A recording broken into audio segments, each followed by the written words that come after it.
تمكن المنتخب الوطني المغربي من الفوز على نظيره التنزاني في المباراة التي جمعت بينهما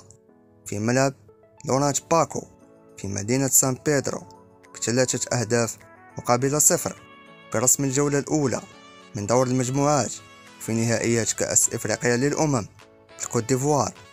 وجاء هدف المنتخب المغربي الأول في الدقيقة 30 من الشوط الأول عن طريق العميد غانم سيس، وأضاف عز الدين أوناحي الهدف الثاني في الدقيقة 77 قبل أن يختم النصيري حصيلة الأهداف في الدقيقة 80 بهدف ثالث.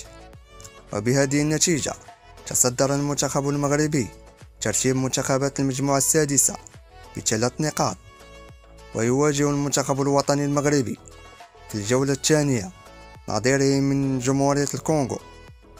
الديمقراطية يوم الأحد 21 يناير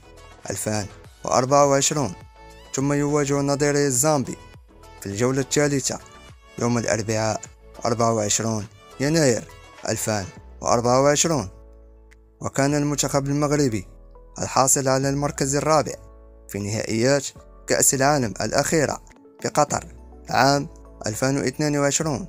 قد فاز 2-0 على مضيفه التنزاني في نوفمبر من العام الماضي في التصفيات الإفريقية المؤهلة لمونديال 2026.